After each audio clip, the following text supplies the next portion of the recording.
தமிழ்நாட்டில் முஸ்லிம்கள் சிலர் ஜல்லிக்கட்டுக்கு ஆதரவு கொடுக்கிறார்கள். இது தவறு இல்லை என வாதாடுகிறார்கள். இதற்கு மார்க்க ரீதியான விளக்கம் தருமாறு கேட்டுக்கொள்கிறோம் அப்படி என்ற ஒரு கேள்வி. இந்த ஜல்லிக்கட்டு அப்படி என்ற அந்த பாரம்பரிய விளையாட்டு சம்பந்தமாக அதாவது கொஞ்சம் வாசிப்பு செய்தேன். இது சம்பந்தமாக அரபு உலகில் முசாரஅத்து தீரான் அப்படி என்று சொல்லி அறியப்படுது. இந்த வார்த்தை அதாவது புல் ஃபைட் என்ற இங்கிலீஷில் அறியப்படக்கூடிய இந்த வார்த்தை அரபில் முசாரஅத்து தீரான் அல்லது ஒட்டகத்தோடு சம்பந்தப்படுற நேரத்தில் முசாரஅத்து நூக் அல் ஜிமால் அப்படி என்ற வார்த்தைகள் என்ன செய்து யூஸ் பண்ணப்படுது. இந்த அதாவது ஜல்லிக்கட்டு அல்லது சல்லிக்கட்டு அப்படி என்று சுத்த தமிழில் சொல்வதாக இருந்தால் இது சம்பந்தமாக அதாவது இப்பொழுது பெரிய ஒரு பிரச்சனை போய் கொண்டிருக்கிறது. இது தமிழர்களின் பாரம்பரிய ஒரு விளையாட்டு. இதை திட்டமிட்டு பாஜகவினர் என்ன செய்கிறார்கள், தடுக்கிறார்கள் என்று ஒரு புறமும், இன்னொரு புறம் கோஆப்ரேட் கம்பெனிஸ்கள் அதாவது தங்களது ஜேசி மாடுகளை அதனுடைய பால்களை அதனுடைய அதாவது வியாபாரத்தை இங்கே கூட்டிக் கொள்வதற்காக இது போன்ற ஜல்லிக்கட்டு விளையாட்டுக்களை அனுமதித்தால்தான் இங்கே அதாவது இந்த பால் சம்பந்தமான அல்லது இந்த அதாவது பண்ணை சம்பந்தமான அந்த வளர்ச்சியெல்லாம் இந்த கிராமப்புறங்களில் இருப்பதெல்லாம் இந்த ஜல்லிக்கட்டை அனுமதிப்பதனால்தான். எனவே இதை தடை செஞ்சிட்டான்னு சொன்னால் நமது பிஸ்னஸை தாராளமாக ஓகோண்டு என்ன செய்யலாம், கொண்டு போகலாம் என்பதற்காக இது கோஆப்ரேட் கம்பெனிகளோட திட்டமிட்ட சதி அப்படி என்கின்ற ஒரு பகுதியும் இங்கே சொல்லப்படுது.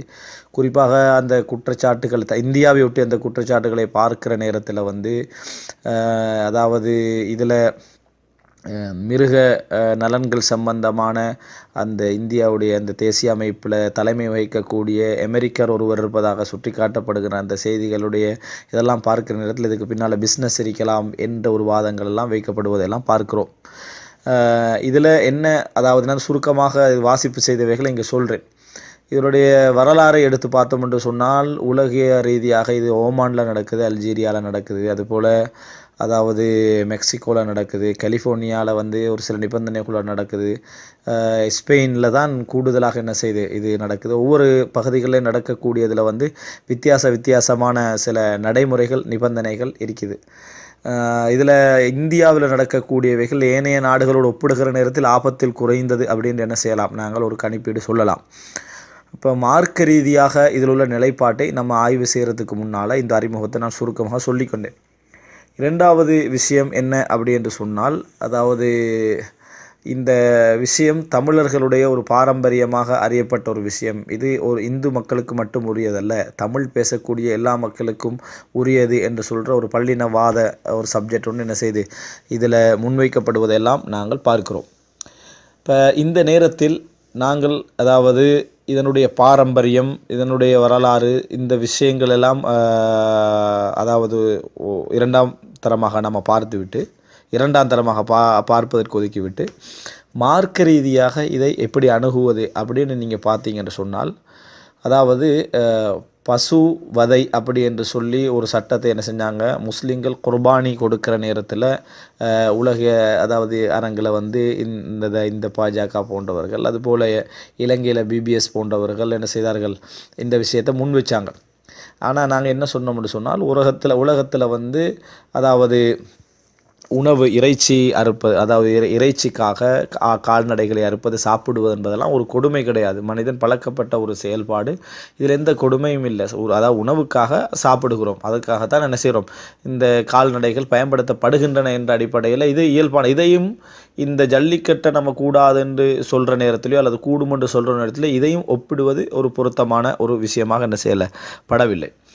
அடுத்ததாக இரண்டாவதாக முஸ்லிம்களுக்காக வேண்டி அதாவது தமிழர்கள் அல்லது இந்து மக்கள், தமிழர்கள் என்று சொல்வதை விட இந்து மக்கள் என்ன செய்தார்கள், முஸ்லிம்களுக்காக வேண்டியெல்லாம் என்ன செய்திருக்கிறார்கள், குரல் கொடுத்திருக்கிறார்கள். பாபர் மஸ்ஜிதுடைய நேரத்திலே பாகிஸ்தானுக்கு நீங்கள் போங்கன்னு முஸ்லிம்களுக்கு சொல்லப்பட்ட நேரங்களில் ஹிஜாபுடைய விஷயங்கள் எல்லாம் குரல் கொடுத்திருக்கிறாங்க. எனவே ஜல்லிக்கட்டுக்கு நாங்கள் குரல் கொடுப்பது என்பது எந்த வகையில் அநியாயமாகும் அப்படின்னு கேட்குறாங்க. அதாவது இது ஒரு தவறு. அதாவது ஜல்லிக்கட்டு கூடுமா கூடாதா என்று பேசுகிற நேரத்தில் இது இந்த துணைவாதம் வந்து பொருத்தமற்ற ஒரு வாதம். காரணம், வாழ்வுரிமை பிரச்சனை வேறு, ஒரு பாரம்பரிய விளையாட்டு முறைமையை பாதுகாப்பது என்பது வேறு. பாபர் மஸ்ஜித் என்பது ஒரு சமுதாயத்துடைய வணக்கத்தோடு சம்பந்தப்பட்ட ஒரு உரிமை. அதில் கையடித்த நேரத்திலே, அதில் தலையிட்ட நேரத்தில், அதில் அநியாயம் நடந்த நேரத்திலே நமக்கு அந்த சகோதரர்கள் சப்போர்ட்டாக இருந்தாங்க அப்படி என்று சொன்னால் அது அவர்களுடைய நீதி உணர்வை காட்டுகிறது. ஆனால் அதையும் ஜல்லிக்கட்டையும் ஒப்பிடக்கூடாது. இது ஒரு விளையாட்டு. என்னதாக இருந்தாலும் வீர விளையாட்டோ எந்த விளையாட்டோ இது விளையாட்டு. இதையும் அதையும் ஒப்பிடக்கூடாது. பாகிஸ்தானுக்கு போ அப்படி என்று சொல்கிறதையும் ஜல்லிக்கட்டு விளையாட்டுக்கு சப்போர்ட் பண்ணுறதையும் ஒப்பிடக்கூடாது. காரணம், இது ஒரு விளையாட்டு. இது விளையாட்டுக்காக நாங்கள் சப்போர்ட் பண்ணுறதும் சப்போர்ட் பண்ணாமல் இருக்கிறதும் ஒரு வாழ்வுரிமையோடு சம்பந்தப்பட்ட ஒரு மானத்தோடு சம்பந்தப்பட்ட ஒரு விஷயத்துக்கு சப்போர்ட் பண்ணுறதும் ரெண்டும் ஈக்குவலான ஒரு சப்ஜெக்டாக என்ன செய்யாது, மாறாது. எனவே அதையும் இதையும் நம்ம ஈக்குவலாக என்ன செய்யக்கூடாது, பார்க்கக்கூடாது. இதெல்லாம் துணைவாதங்களாக வைக்கப்படக்கூடிய விஷயங்கள். இப்போ இவைகளெல்லாம் அதாவது நம்ம ஒரு புறம் வைத்து விட்டு மார்க்க ரீதியாக நம்ம இதை பார்ப்போம் என்று சொன்னால், அல்லாஹு தாலா மிக அறிந்தவன். இந்த ஜல்லிக்கட்டு விளையாட்டை பொறுத்த வரைக்கும் என்னதான் பல நிபந்தனைகள் சொல்லப்பட்டு விட்டாலும், பல நிபந்தனைகள் சொல்லப்படுறன. உதாரணமாக அதுக்கு அந்த கால்நடைகளுக்கு இன்ஜெக்ஷன் அடித்து அதனை உருவேற்றுகின்ற வேலைகள் என்ன செய்கின்றன, நடக்கின்றன. அதை தவிர்க்க வேண்டும். உதாரணமாக சொல்லப்படுகின்ற அதை தவிர்க்க வேண்டும்.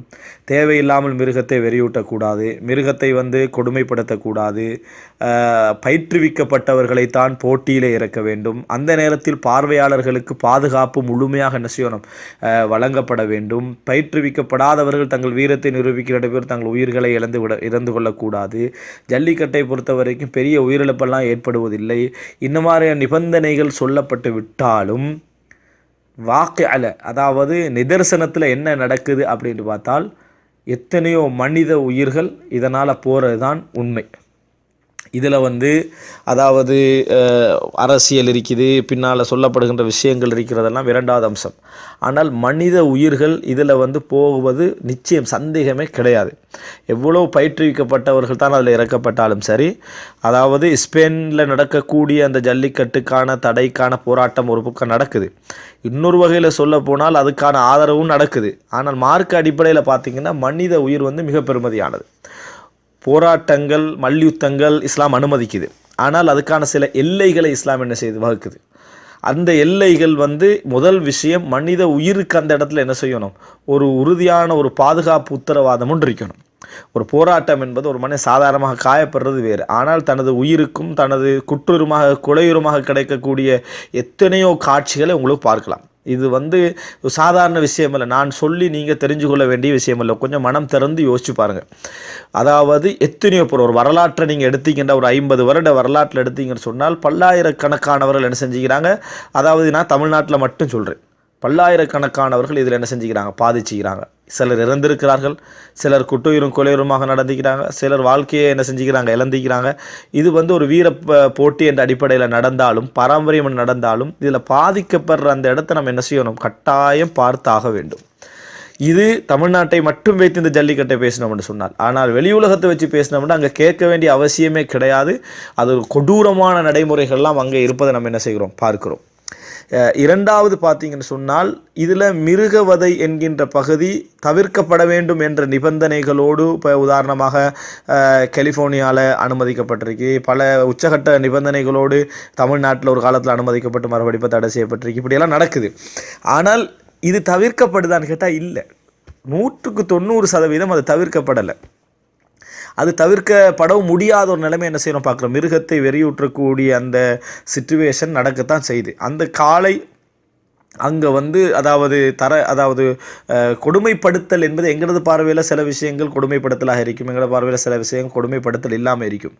ஆனால் அந்த இடத்துல மிருகத்துக்குரிய முழு பாதுகாப்பு, அந்த கால்நடைக்குரிய முழு பாதுகாப்பு அங்கே கொடுக்கப்படுதான்னு கேட்டால் நிச்சயமாக அந்த இடத்துல இல்லை. நிச்சயமாக அந்த கால்நடைக்கு வெறியூட்டுகின்ற செயல்பாடுகள், போட்டியில் தான் ஜெயிக்கணும் என்கின்ற ஊர் வெறி, அந்த செயல்பாடுகள் எல்லாம் அதில் இருப்பதனால கால்நடை அந்த இடத்துல கொடுமைப்படுத்தப்படுகிறது. அப்படி என்றதில் அதாவது அந்த மிருகங்கள் கொடுமைப்படுத்தப்படுகின்ற அந்த வாதம் முழுமையாக நம்ம மறுக்க முடியாது. அதாவது அதில் விதிவிலக்குகள் இருந்தாலும் முழுமையாக மறுக்க முடியாது என்பதை என்ன செய்யலாம், நிரூபிக்கலாம். சுருக்கமான ஒரு விளக்கத்தை நான் சொல்கிறது என்னன்னா, டீட்டெயில்ஸ்களை புள்ளி விவரங்களை நான் இங்கே சொல்லலை.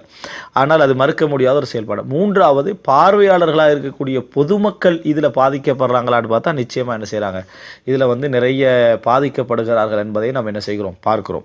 பொதுமக்கள் நிறைய பாதிக்கப்பட்டிருக்கிறாங்க.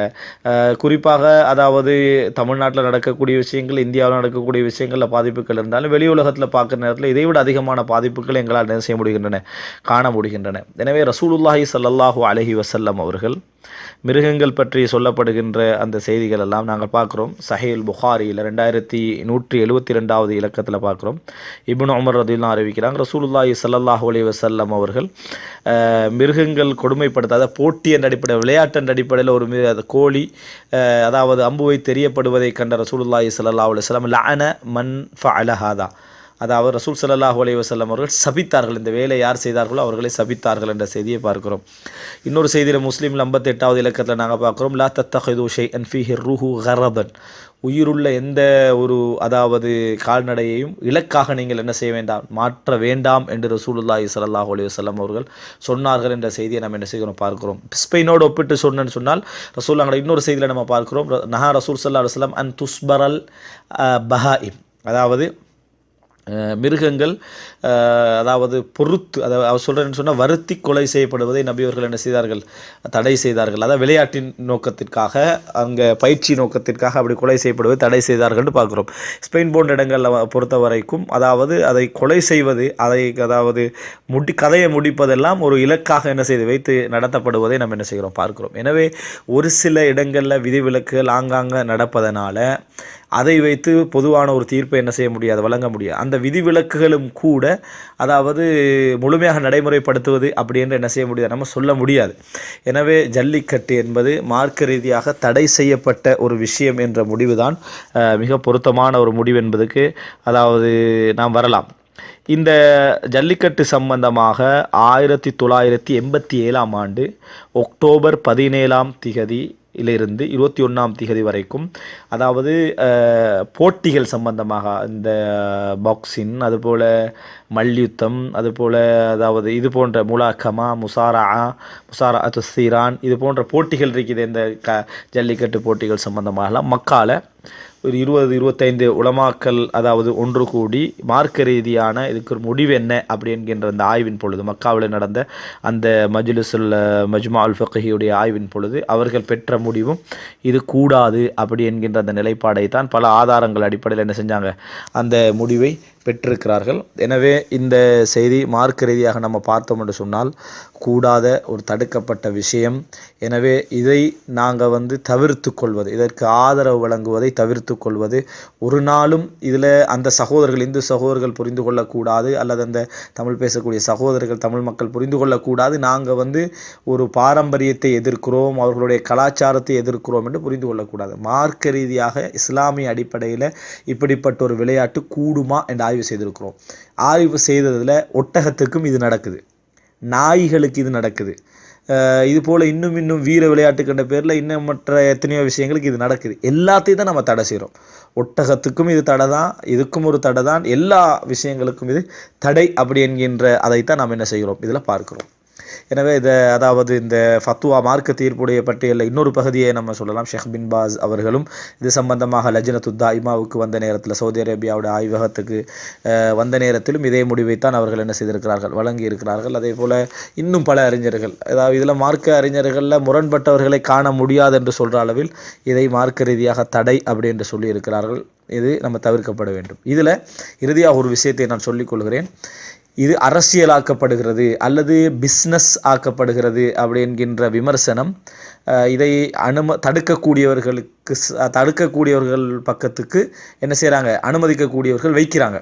ஜல்லிக்கட்டு அனுமதிக்கக்கூடியவர்கள், தடுக்கக்கூடியவர்கள்லாம் பிஸ்னஸ் நோக்கத்திலையும் அரசியல் நோக்கத்திலையும் தான் இதை செய்கிறாங்கன்னு முன்வைக்கிறாங்க. ஆனால் உண்மை என்ன அப்படின்னு பார்த்தீங்கன்னு சொன்னால் இந்த பக்கத்துலையும் அதில் அரசியல் இருக்கிறது என்பதை நிரூபிக்க முடியும். இந்த பக்கத்திலும் அதற்கான சில அரசியல் உண்டு. ஏன்னா இங்கே மக்கள் ஆதரவு என்ற அரசியல் இந்த பக்கத்திலும், அந்த பக்கத்தில் என்ன பிஸ்னஸ் என்கின்ற அந்த அரசியலும் அல்லது அதாவது அரசியல் உள்நோக்கங்கள், வேறு கார்ப்பரேட் கம்பெனிகளோடு உள்ள அந்த உள்நோக்கங்களும் என்ன செய்யலாம், இருக்கலாம் என்பதில் சந்தேகம் கிடையாது. இதை வைத்து நம்ம தீர்ப்பு சொல்ல முடியாது. மார்க்க ரீதியான நிலைப்பாடு இதுதான். அல்லாஹு தாலா மிக அறிந்தவன்.